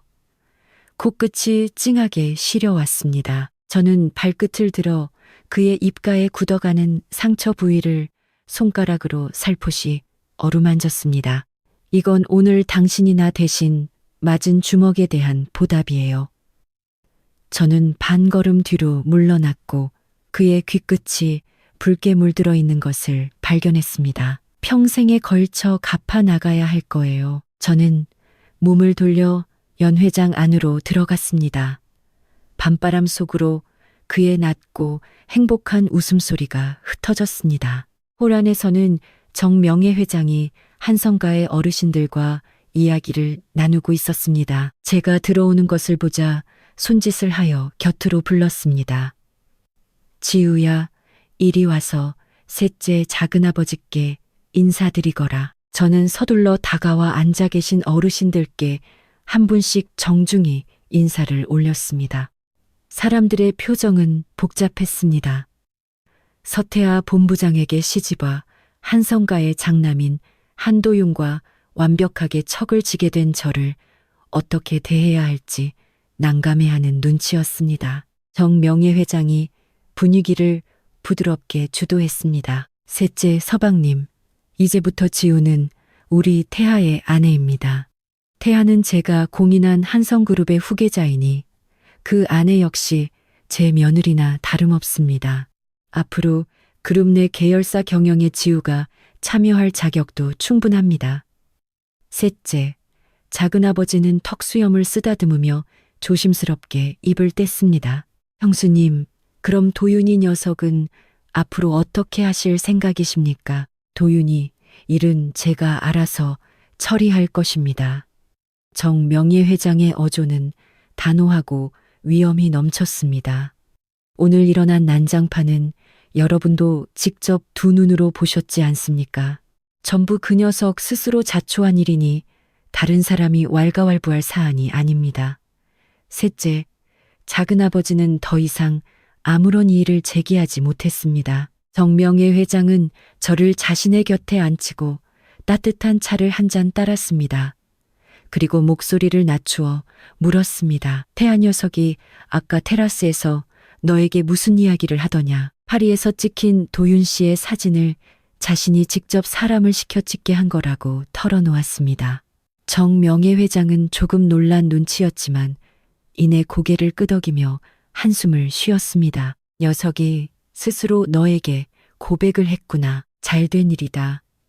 어차피 언젠가는 알게 될 일이었으니 숨기는 것보다 낫지. 그녀는 차를 마셨습니다. 지우야, 솔직한 내 진심을 듣고 싶구나. 네가 태아와 결혼한 것이 진심으로 저 아이를 사랑해서냐, 아니면 단지 도윤이에게 복수하기 위한 도구로 이용한 것이냐. 저는 찻잔 속에서 흔들리는 차잎을 바라보다 고개를 들어 정명예 회장님과 똑바로 눈을 맞추었습니다. 솔직히 말씀드리면 처음에는 도윤 씨에게 고통과 굴욕을 안겨주고 싶었던 오기가 더 컸습니다. 하지만 아까 태아 씨가 단상 위에서 입가에 피를 흘리면서도 저를 위해 한없이 부드럽게 미소 지어 주었을 때 제 마음은 완전히 움직였습니다. 한 사람에게 8년 동안이나 변함없는 사랑을 받으며 지켜질 수 있다는 게 얼마나 큰 행운인지 깨달았거든요. 정명예 회장은 오랫동안 제 눈을 깊이 들여다보더니 만족스럽게 고개를 끄덕였습니다. 그렇다면 충분하다. 태아 녀석은 겉보기엔 온화해 보여도 속은 한없이 굳세고 깊은 아이다. 한번 마음에 담은 사람은 무슨 일이 있어도 절대 놓지 않아. 앞으로는 마음 푹 놓고 저 아이 곁에서 행복하게 잘 살 거라. 도윤이 녀석이 부리는 행패는 내가 전부 막아줄 테니까. 하객들이 하나둘 자리를 떠나고 호텔 직원들이 테이블과 식기들을 정리하기 시작했습니다. 오케스트라 악단도 악기를 챙기고 있었습니다. 저는 본관 정문 현관에서 마지막 하객들을 배웅하고 있었습니다. 그때 갑자기 날카로운 클락션 소리가 정적을 깨고 울려 퍼지더니 은색 포르쉐 한 대가 저택 현관 바로 앞에 미친 듯이 급정거했습니다. 차문이 열리고 한도윤이 다시 차에서 내렸습니다. 그의 넥타이는 풀어 헤쳐져 있었고 셔츠는 구겨져 있었으며 눈은 핏발이 서서 붉게 충혈되어 있었습니다. 온몸에서 독한 위스키 냄새가 진동했습니다. 차지우. 그는 갈라진 쉰 목소리로 제 이름을 불렀습니다. 마치 모래밭을 긁는 듯한 거친 소리였습니다. 또 무슨 짓을 하려고 돌아온 거죠. 저는 무의식 중에 반 걸음 뒤로 물러섰습니다. 억울해서 미쳐버릴 것 같아. 그는 저를 뚫어지게 노려보았습니다. 내 7년의 세월이 고작 3개월 만에 딴 놈한테 시집 가는 걸로 끝나. 너 진짜로 날 단 한 번이라도 진심으로 사랑한 적이 있긴 했던 거야. 저는 주먹을 꽉 쥐었습니다. 한도윤 씨, 제발 이성을 찾으세요. 난 과거에 당신을 온 마음을 다해 사랑했어요. 하지만 그건 전부 지난 일이에요. 당신이 파리에서 강윤아 씨와 혼인신고를 하던 그 순간부터 당신을 향한 내 사랑은 먼지처럼 사라져 단 한 조각도 남아있지 않아요. 믿을 수 없어. 당신이 믿든 말든 나와는 상관없는 일이에요. 지우 씨, 서태아 씨의 차갑고 침착한 목소리가 제 뒤에서 들려왔습니다. 오늘 네가 여기서 행패를 부린 건 이미 도를 넘었다. 한도윤이 번쩍 고개를 들어 다가오는 서태아 씨를 노려보았습니다. 조명 아래에서 그의 입가에 난 상처가 도드라져 보였습니다. 분노가 치밀어 오른 한도윤이 다시 주먹을 들이대려 했습니다. 서태아 씨는 미동도 하지 않고 차분하게 경고했습니다. 한 번만 더 손을 뻗으면 즉시 경찰을 부르겠다. 끝까지 저택 직원들과 하객들 앞에서 개망신을 당하고 싶나? 한도윤의 움직임이 멈칫했습니다. 강윤아 씨는 어디 갔지? 갔어. 그의 말투는 쓸쓸하고 자조적이었습니다. 내가 시청에서 맹세할 때 불렀던 이름이 내 이름이었다고 털어놓으니까 프랑스 혼인신고서를 눈앞에서 찢어밟기며 나와의 모든 게 처음부터 끝까지 가짜였다고 저주를 퍼붓고 가버리더군. 그는 헛웃음을 지었습니다. 우는 것보다 더 비참한 표정이었습니다. 이걸로 만족해, 차지우? 내가 내 친어머니와 친척들에게도 버림받고 쫓겨나는 거 내 눈으로 똑똑히 봤잖아. 저는 한 걸음 뒤로 물러나 서태아 씨의 넓은 등 뒤로 숨었습니다. 한도윤 씨, 강윤아 씨가 떠난 건 당신들 두 사람 사이의 문제예요. 나와는 아무런 연관이 없어요. 난 이미 다른 남자의 아내가 되었으니까요. 아내라고 그건 그냥 날 자극하고 복수하기 위한 가짜 쇼잖아. 서태아 씨는 한 손을 뻗어 제 어깨를 감싸 안았습니다. 지우 씨가 나와 결혼한 건 너를 자극하기 위해서가 아니야. 내가 그녀에게 어울리는 훌륭한 남자이고 너는 그럴 자격이 없는 쓰레기이기 때문이지. 한도윤은 우리가 다정하게 기대어 서 있는 모습을 보고는 이성을 잃은 사람처럼 미친 듯이 소리내어 웃었습니다. 눈가에서 서러운 눈물이 흘러내렸습니다. 그래, 그랬구나. 그는 몸을 돌려 포르쉐 쪽으로 걸어가 거칠게 문을 열고 운전석에 올라탔습니다. 창문이 천천히 내려가고 그는 고개를 내밀어 저를 도끼 서린 눈으로 응시했습니다. 차지우, 우리 악연은 절대 여기서 끝나지 않아. 두고 봐. 포르쉐의 타이어가 바닥을 요란하게 긁으며 엄청난 속도로 저택 정문을 빠져나갔습니다. 붉은 후미등이 어두운 나무 숲길 저편으로 빠르게 사라졌습니다. 서태하 씨가 뒤에서 저를 따뜻하게 안아주며 다정하게 속삭였습니다. 두려워하지 마요. 녀석은 절대 당신의 머리카락 한 올도 건드리지 못할 테니까. 저는 그의 따뜻하고 넓은 가슴에 기대어 힘차고 안정적으로 뛰는 심장 박동 소리를 들었습니다. 그것은 지난 8년 동안 단 한 번도 흔들린 적 없었던 그의 굳건한 진심 같았습니다. 결혼식 피로연이 완전히 끝난 건 밤 10시가 넘어서였습니다. 하객들은 모두 돌아갔고 호텔 서비스팀 직원들이 연회장을 치우고 있었습니다. 텅 빈 넓은 홀 안에 은접시가 부딪히는 소리가 서늘하게 울렸습니다. 정명애 회장은 혼자 상석에 앉아 차를 마시고 있었고 그녀의 표정은 희로애락을 읽을 수 없을 정도로 평온했습니다. 어머니, 지우 씨 옷 갈아입히고 오겠습니다. 서태하 씨는 제 손을 잡고 옆쪽 신부 대기실로 이끌었습니다. 옷 갈아입고 나면 서재로 올라오거라. 너희 둘과 진지하게 나눌 이야기가 있다. 대기실 문을 열고 들어서자 하루 종일 팽팽하게 당겨져 있던 신경이 일순간에 풀렸습니다. 저는 벽에 몸을 기대며 길게 안도의 한숨을 내쉬었습니다. 많이 피곤하죠? 서태하 씨가 다정하게 물었습니다. 따뜻한 물 한 잔 가져다 줄게요. 그의 말이 미처 끝나기도 전에 대기실 문이 밖에서 누군가의 발길질에 의해 쾅 하고 부서질 듯 열렸습니다. 문짝의 벽에 부딪히는 굉음에 제 심장이 철렁 내려앉았습니다. 한도윤이 억지를 부리며 또다시 쳐들어온 것입니다. 그의 겉옷 슈트는 어디론가 던져버렸는지 셔츠 단추가 서너 개나 풀려 쇄골이 훤히 드러나 있었고 머리는 산발이 된 채 핏발 선눈을 번뜩이는 짐승 같았습니다. 서태하 씨는 즉시 제 앞을 막아서며 한도윤을 가로막았습니다. 오늘만 벌써 3번째다. 당장 나가지 않으면 경호팀을 부르겠다.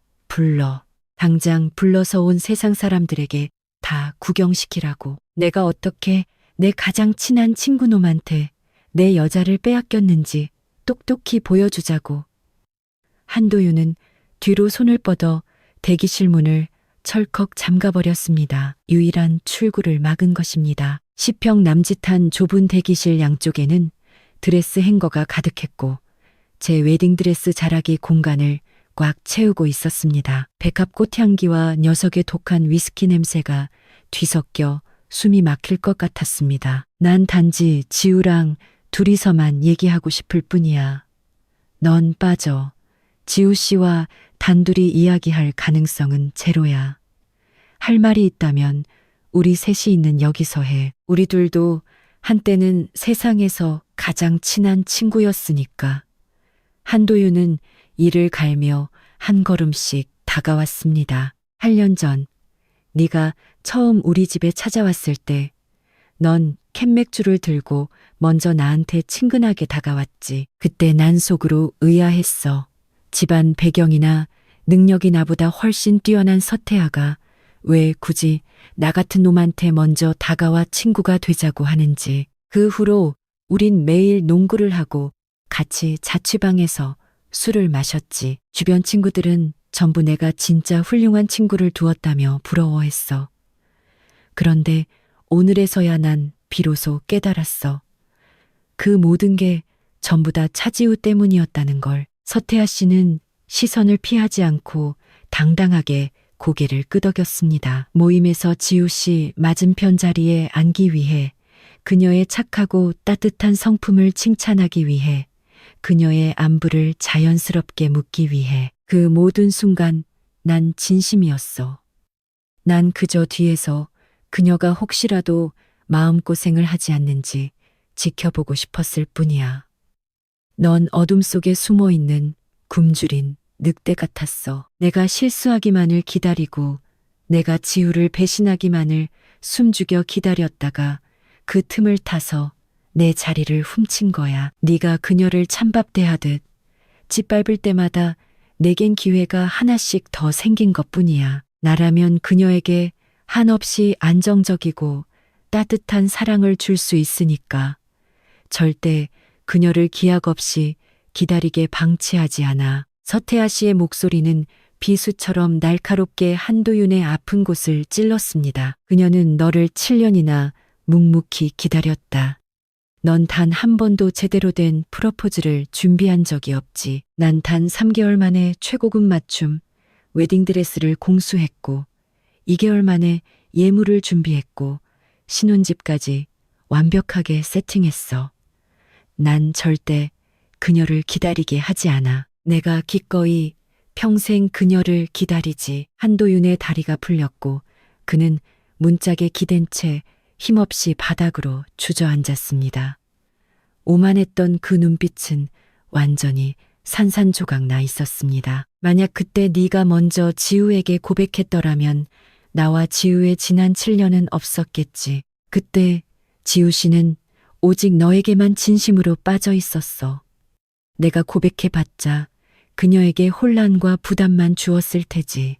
난 그저 묵묵히 뒤에서 기다릴 수밖에 없었어. 언젠가 그녀가 너의 비열한 본성을 똑똑히 깨닫고 돌아서는 그날을.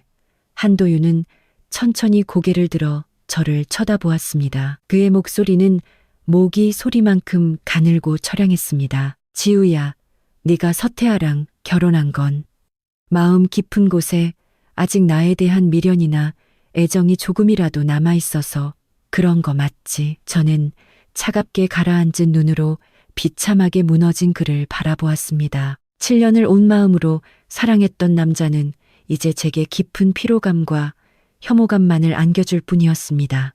네, 남아있어요. 하지만 그건 지난 7년 동안 억울하게 낭비된 내 청춘에 대한 분노와 원망이지 당신을 향한 사랑이 절대 아니에요. 한도윤의 눈동자에서 마지막으로 반짝이던 일말의 희망조차 완벽하게 꺼져버렸습니다. 원망이라도 좋아. 적어도 내 마음속에 아직 내 자리가 조금이라도 남아있다는 뜻이니까. 서태하 씨가 서늘한 음성으로 쐐기를 박았습니다. 그녀가 가진 원망과 상처는 앞으로 내가 내 남은 인생을 다 바쳐서 천천히 치유해 줄 것이다. 한도윤은 비틀거리며 자리에서 일어났고 바지에 묻은 먼지를 털어냈습니다. 오늘 내가 남들 앞에서 이성을 잃고 꼴사납게 무너지는 건 이게 마지막이다. 앞으로 다시는 너희들 결혼 생활을 구걸하며 방해하지 않겠어. 하지만 내 것을 반드시 다시 되찾을 거야. 한성그룹 지분도, 후계자 권력도, 그리고 차지우 너도. 그는 문을 열고 차갑게 돌아서서 나갔습니다. 복도를 울리는 그의 발소리가 멀어졌습니다. 저는 미세하게 몸을 떨었습니다. 그의 눈빛 속에 담긴 맹목적인 집착과 광기는 사람의 등골을 오싹하게 만들었습니다. 서태하 씨가 저를 품에 안고 다정하게 등을 토닥여 주었습니다. 겁낼 것 없어요. 어머니가 우리 곁에 계시고 한성그룹 지분도 내가 완벽하게 방어해서 당신을 지킬 테니까. 녀석은 절대 당신에게 위해를 가할 수 없어요. 대기실 밖에서 권 집사의 공손한 목소리가 들려왔습니다. 본부장님, 아가씨, 회장님께서 2층 서재에서 기다리고 계십니다. 중요하고 시급한 문서가 있다고 하십니다. 저는 무거운 웨딩드레스를 벗고 미리 준비해둔 단아한 흰색 실크 블라우스와 하늘색 롱 스커트로 갈아입었습니다. 서태아 씨 역시 피 묻은 하얀 턱시도를 벗고 깔끔한 정장으로 갈아입은 뒤 제 손을 잡고 2층 서재로 향했습니다. 한성 본가의 서재는 고풍스러운 분위기를 풍겼습니다. 묵직한 마호가니, 책상과 벽면을 가득 채운 고서적들, 그리고 은은한 묵향이 감돌고 있었습니다. 정명희 회장은 안경을 쓴 채 책상 뒤에 앉아 서류 한 통을 펼쳐두고 우리가 자리에 앉기를 기다리고 있었습니다. 조금 전에 도윤이 녀석이 나를 찾아왔었다. 내일 당장 강유나 그 여자를 데리고 이 집을 나가겠다고, 더 이상 너희들을 귀찮게 하지 않겠다고 하더구나. 하지만 녀석이 대기실에서 너희에게 남긴 도끼 어린 협박도 내가 보고를 받아 알고 있다. 정명희 회장은 묵직한 서류철을 열어 보였습니다. 이건 선대 회장님이신 너희 할아버지께서 남기신 유원장 원본이다. 현재 한성그룹 지분 중 내가 40%를 보유하고 있고 도윤이가 30%, 나머지는 이사회 사회이사들이 나누어 갖고 있다. 단, 유원장 단서 조항에는 만약 도윤이가 지분을 상속받은 뒤 3년 이내에 그룹의 명예를 심각하게 훼손하거나 부도덕한 행위를 할 경우 명예회장인 내가 이사회 결의를 통해 녀석의 상속권을 강제 박탈하고 지분을 재분배할 수 있는 절대적인 권한이 명시되어 있. 그녀는 차가운 눈빛으로 안경을 축혀 올렸습니다. 당장 녀석의 모든 걸 빼앗아 쫓아내지는 않을 것이다. 하지만 만약 녀석이 감히 그룹 지분을 이용해 너희 부부를 위협하거나 해하려 든다면 난 가차없이 이 조항을 발동해 녀석을 파멸시킬 것이다. 그녀는 자리에서 일어나 서재 창문을 열었습니다. 시원한 밤바람이 흘러 들어왔습니다.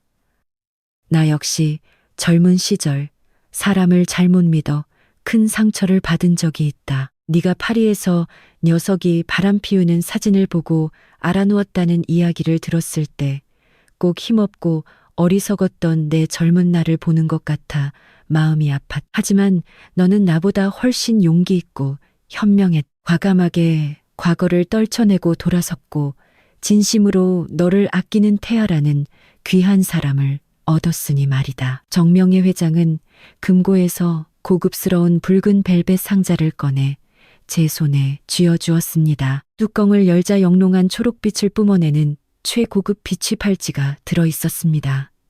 이건 내가 한성가로 시집올 때 시어머니께 받은 대대로 내려오는 진품빛이다. 이제 이걸 내게 주마. 훗날 너희 부부가 아이를 낳으면 그 아이에게 물려주도록 하여라.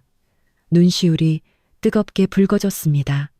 서태아 씨가 책상 아래에서 제 손을 꼭 쥐어주며 용기를 주었습니다. 정명희 회장은 우리에게 본가 뒤편에 따로 마련된 별채 신혼집으로 가서 푹 쉬라고 일렀습니다. 권 집사가 이미 완벽하게 정리를 마쳐두었다고 했습니다. 오늘은 둘 다 많이 지쳤을 테니 어서 가서 쉬거라. 내일 아침 일찍 사당에 들러 조상님들께 너희들의 혼인을 정식으로 고할 것이다. 별채는 한성 본가 정원 깊숙한 곳에 위치한 고풍스럽고 독립적인 2층 한옥 스타일의 양옥집이었습니다. 담장 앞에는 커다란 금목서 나무가 심어져 있어 가을 밤바람을 타고 달콤하고 은은한 꽃향기가 풍겨왔습니다. 권 집사가 안내를 마치고 돌아가자 넓은 별채 정원에는 오직 우리 두 사람만이 남았습니다. 오늘 하루 일어난 그 모든 소동들이 마치 현실이 아닌 꿈결처럼 느껴졌습니다. 불과 오늘 오전만 해도 저는 한도윤에 배신당한 약혼녀였는데 밤이 된 지금은 서태아 씨의 아내가 되어 있었습니다. 8년을 묵묵히 뒤에서 나를 지켜봐준 남자가 지금 내 눈앞에 서 있었습니다. 하지만 제 마음 깊은 곳에는 여전히 지난 7년의 상처로 인한 두려움의 벽이 남아 있었고 그 점이 서태아 씨에게 미안하고 면목 없었습니다. 서태아 씨는 주방에서 레드와인 한 병과 글라스 2개를 가지고 나와 잔을 채우며 부드럽게 말을 건넸습니다. 3개월 전 파리에서 당신이 아파서 알아누웠다는 연락을 받았을 때 난 한성그룹 중요 이사회 회의에 참석 중이었어요. 하지만 그 모든 걸 다 팽개치고 즉시 파리행 가장 빠른 비행기를 예약했죠. 12시간을 날아가 호텔 방문을 열었을 때 고열에 시달리며 눈물 짓던 당신의 모습을 보고 가슴이 찢어지는 줄 알았어요. 당신은 내게 도윤이에게 복수하고 싶다며 자신과 결혼해 줄 수 있냐고 물었죠. 그 순간 난 온 세상을 다 가진 것처럼 기뻤지만 동시에 너무나 고통스러웠어요. 얼마나 벼랑 끝으로 몰렸으면 나를 복수의 방패막이로 선택했을까 하고요. 그는 와인잔을 제 손에 쥐어주었습니다. 당신이 지금 당장 나를 깊이 사랑해서 결혼한 게 아니라는 건 누구보다 내가 잘 알고 있어요. 하지만 난 절대 서두르거나 강요하지 않을 거예요. 시간이 지나면 굳게 닫힌 당신의 마음의 벽도 천천히 녹아내리겠죠. 내겐 당신이 진심으로 내 손을 마주 잡아줄 때까지 기다릴 수 있는 남은 일생이라는 시간이 있으니까요. 그는 양복 안주머니에서 묵직한 서류 한 통을 꺼내 제 앞에 탁자에 올려놓았습니다. 혼전 계약서였습니다. 내 명의로 된 모든 서울의 부동산과 별장은 부부 공동 명의로 전환할 것이며 내가 보유한 그룹 지분 배당 수익의 4분의 1을 매년 당신에게 조건 없이 지급할 겁니다. 만약 훗날 우리의 결혼 생활이 실패하여 이혼하게 된다면 난 당신에게 위자료로 현금 10억 원을 즉시 지급할 겁니다. 또한 결혼 생활 중 내가 다른 이성과 불미스러운 관계를 맺을 경우 내 모든 자산을 포기하고 맨몸으로 물러나겠습니다. 계약서의 내용은 처음부터 끝까지 일방적으로 저에게만 절대적으로 유리했. 서태아 씨 본인에게는 아무런 이득도 없는 일방적인 희생이었습니다. 내가 원하는 건 오직 하나.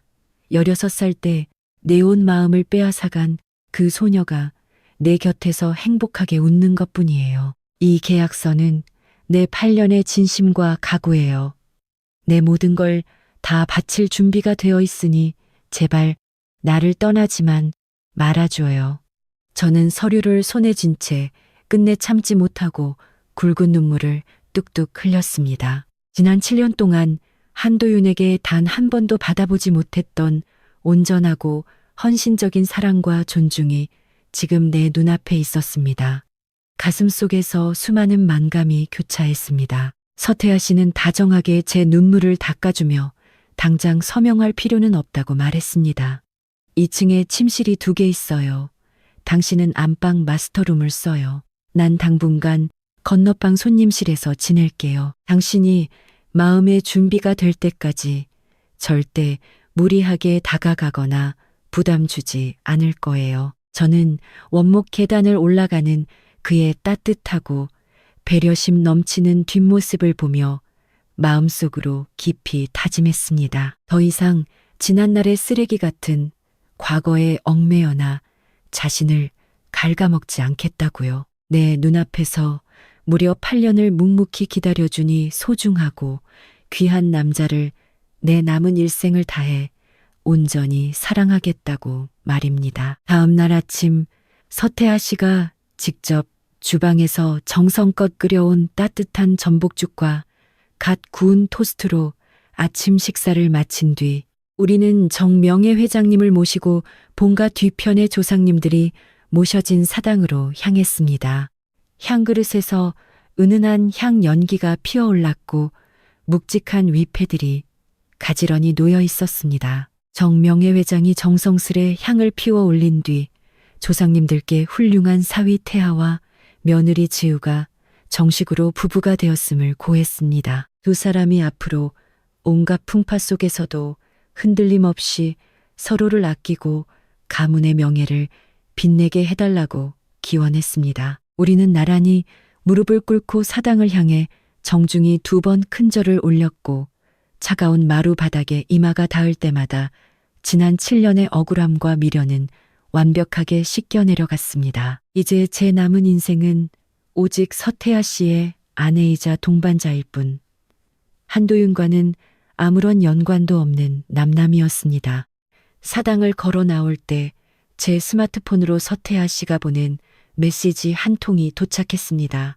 정명애 회장님이 본인 명의의 한성그룹 지분 중 5%를 제게 특별 증여하는 절차를 지시하셨고, 다음 주에 열릴 긴급 주주총회 및 이사회에서 저와 서태하 씨를 그룹 핵심 경영진으로 공식 등재하는 안건이 상정될 것이라는 내용이었습니다. 한편 어제 본가를 쫓겨나 나간 한도윤은 아침 일찍 강윤아와 함께 찍은 사진을 SNS에 올리며 다음 주에 열릴 한성그룹 이사회에 강윤아를 대동하고 참석해 자신의 정당한 권리를 찾겠다고 선전포고를 해둔 상태였습니다. 명백하게 파란을 일으키겠다는 속셈이었습니다. 저는 정원 바닥에 노랗게 떨어져 흩날리는 금목서 꽃잎들을 차분히 바라보았습니다.